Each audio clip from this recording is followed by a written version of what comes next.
शान्ताकारं भुजगशयनं पद्मनाभं सुरेशं विश्वधारं गगनसदृशं मेघवर्णं शुभाङ्गं लक्ष्मीकान्तं कमलनयनं योगिभिर्ध्यानगमयं वन्दे विष्णु भवभयहरं सर्वलोकैकनाथम्। अर्थात मैं भगवान विष्णु को प्रणाम करती हूँ, जो ब्रह्मांड के संरक्षक हैं, जो शांत, धीर और गंभीर हैं, जो महान शीशनाग की सैया पर विश्राम करते हैं, जिनकी नाभि से रचनात्मक शक्ति का कमल झड़ता है, जो सर्वोच्च है। पूरे ब्रह्मांड का समर्थन करने वाले उन भगवान श्री हरि को मैं प्रणाम करती हूँ, जो आकाश के समान सर्वव्यापी हैं, जो मेघ के समान श्याम हैं एवं जिनका रंग रूप सुंदर है। लक्ष्मीपति कमल नयन, जिन्हें योगी ध्यान के माध्यम से देखने में सक्षम हैं, उन भगवान श्री विष्णु को नमस्कार है, जो सांसारिक अस्तित्व के भय को दूर करते हैं और जो सभी संसार के स्वामी हैं। नमस्कार दोस्तों, आज के इस वीडियो में हम सुनेंगे मार्गशीर्ष महात्म्य के 15वें अध्याय का पाठ। आइए भगवान श्री हरि और माता लक्ष्मी का ध्यान करते हुए पाठ को हम आरंभ करते हैं। बोलो भगवान श्री हरि की जय, स्वामी नारायण की जय, माँ लक्ष्मी की जय। भगवान आगे कहते हैं, मार्गशीर्ष माह के स्वामी भगवान केशव हैं एवं उनकी पत्नी कीर्ति हैं। यदि मनुष्य किसी भी ब्राह्मण दंपति को केशव एवं उनकी पत्नी कीर्ति मान करके उनकी पूजा अर्चना करता है, आराधना करता है, उन्हें वस्त्र आभूषण गाय देकर के सम्मानित करता है, तब निसंदेह यह मान लेना चाहिए कि वह मेरी ही पूजा कर रहा है। ये सभी चीज़ें मुझे बहुत प्रसन्न करती है और मुझे संतुष्टि भी इससे प्राप्त होती है। मुझे संतुष्ट करने के लिए मनुष्य को बहुत प्रकार के कार्य करने पड़ते हैं, परंतु इसमें भी वह कार्य मुझे बहुत अधिक प्रसन्नता प्रदान करते हैं जब मनुष्य गाय, भूमि, स्वर्ण, वस्त्र, बिस्तर, आभूषण तथा मकान इत्यादि दान करते हों। इनसे मुझे बहुत अधिक प्रसन्नता की प्राप्ति होती है। इनमें भी 3 दान सर्वोच्च हैं, जैसे भूमि का दान, गाय का दान और विद्या का दान। जो मनुष्य यह 3 दान कर दें, समझ लें कि मुझे अपार से प्रसन्नता की प्राप्ति होती है। इन दानों को मार्गशीर्ष माह में उत्तम दान माना गया है। मार्गशीर्ष माह में यदि मनुष्य एक समय भोजन करता है तथा श्रद्धापूर्वक ब्राह्मणों को भोजन कराता है, तब वह सभी प्रकार के रोग और दोष से मुक्त हो जाता है, महान कृषक बनता है एवं उन भक्तों के पास प्रचुर मात्रा में धन धान्य होता है। हे प्रभु, अग्निदेव एवं ब्राह्मण ये दोनों मेरे मुख हैं। उनमें भी ब्राह्मण सर्वश्रेष्ठ मेरा मुख है, उतना अग्निदेव नहीं।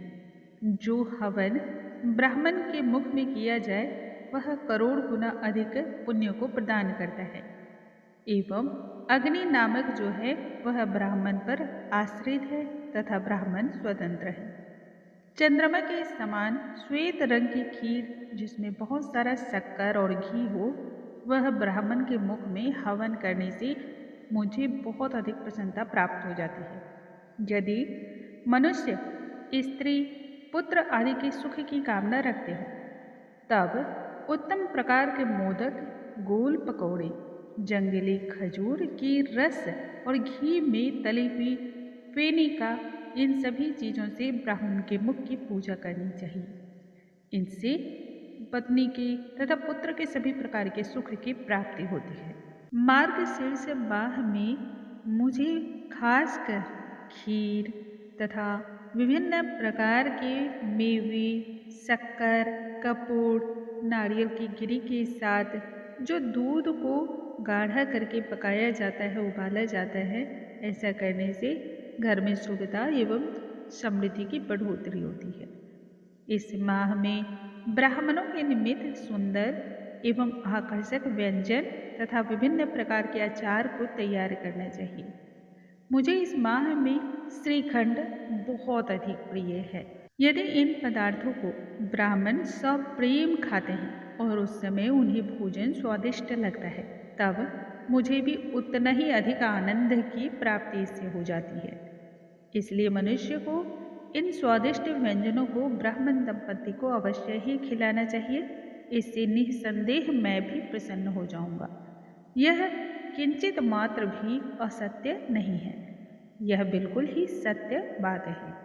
मार्गशीर्ष माह में हे ब्रह्मा जी, आपने पूछा था कि क्या खाना चाहिए, तो उसके विषय में अब आप सुनिए।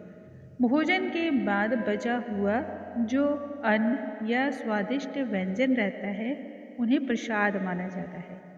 उन्हें प्रिय जितने भी भक्त हैं, उन्हें ग्रहण करने से मोक्ष की प्राप्ति होती है।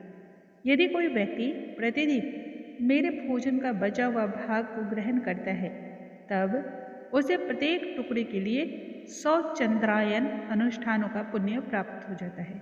यदि कोई भी भक्त मुझे भोजन अर्पण किए बगैर ही भोजन या जल इत्यादि को ग्रहण करता है, तब वह भोजन कुत्ते के मल के समान माना गया है और वह जो पेय होता है वह मदिरा के समान बुरा है।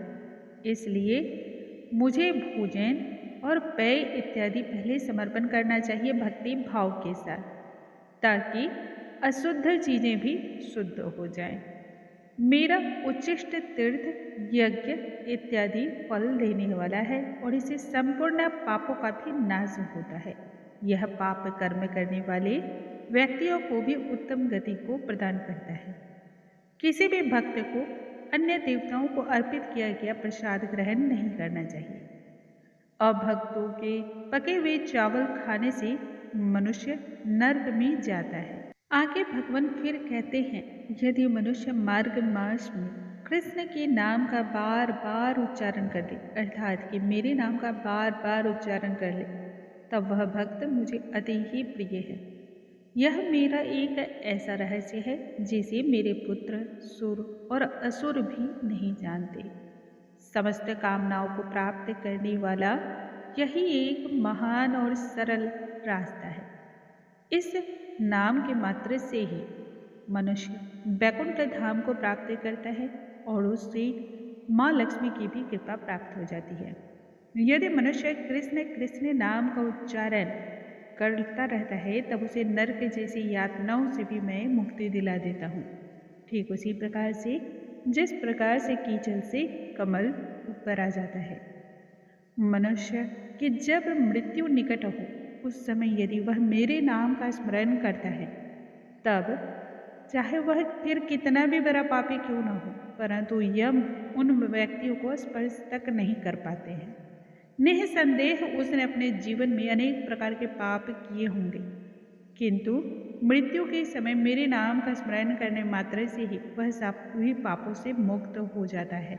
मनुष्य यदि श्री कृष्ण के नाम का स्मरण करता है, तब उसके लिए यह औषधि की तरह काम करता है। इस नाम के स्मरण मात्र से ही मनुष्य के पाप जल जाते हैं और यदि वह अपने कर्मों से विमुख हो गया है, तब उसे सत्कर्म की प्राप्ति हो जाती है। जैसे प्रयाग में गंगा, शुक्ल तीर्थ में नर्मदा और कुरुक्षेत्र में सरस्वती है, ठीक वैसे ही श्री कृष्ण की महिमा भी मंडित है। श्री कृष्ण के स्मरण के बिना किसी मनुष्य का उद्धार नहीं हो सकता। जो इस भव सागर में डूबे हुए हैं तथा माया मोह से युक्त हैं, उन्हें भी यही एक नाम सहारा है जो सभी प्रकार की बाधाओं से पार लगा जाता है। यदि पापी मनुष्य मृत्यु के समय भी यात्रा की इच्छा नहीं करते, उनके लिए श्री कृष्ण का स्मरण के अतिरिक्त कोई अन्य मार्ग नहीं कहा गया है। जिस व्यक्ति की जिह्वा पर सदैव ही कृष्ण नाम का जाप होता है, उसका जीवन सफल हो जाता है एवं धन्य धन्य हो जाता है। व्यक्ति कम से कम एक बार भी हरि इन 2 अक्षरों का उच्चारण मात्र कर ले, तब समझ ले कि उसने मोक्ष प्राप्ति के लिए अपनी कमर कस ली है। पापी लोग उतने पाप नहीं कर सकते जितने को भस्म करने में मेरा नाम सक्षम हो जाता है। मनुष्य के मुख से कृष्णा कृष्णा कहते हुए ही उसके शरीर के समस्त पाप धुलते चले जाते हैं और इससे पाप कलेश उस व्यक्ति को स्पर्श तक नहीं कर पाता है।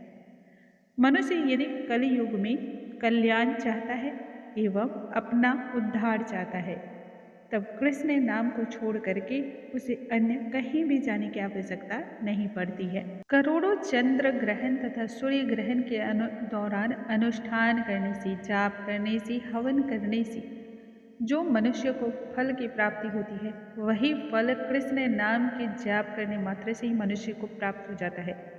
गुरु के पत्नी के पास जाने से, सोना चोरी करने से तथा अन्य प्रकार के पाप कर्म करने से भी जो पाप मनुष्य को लगता है वह सब श्री कृष्ण के नाम की महिमा मात्र से ही नष्ट हो जाते हैं।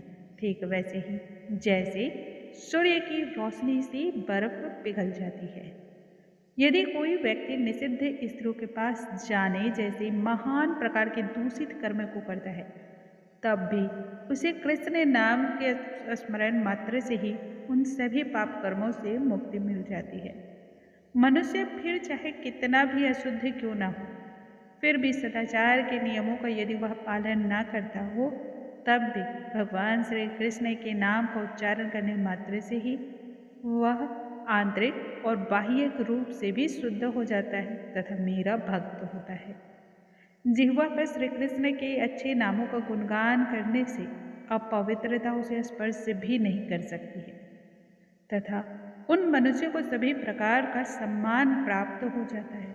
यदि व्यक्ति प्रातः काल उठकर जोर जोर से भगवान श्री कृष्ण के नाम का गुणगान करता है अर्थात उस उच्चारण को करता है तब मैं अवश्य ही उस मनुष्य का कल्याण करता हूँ, इसमें किंचित मात्र का भी संदेह नहीं है।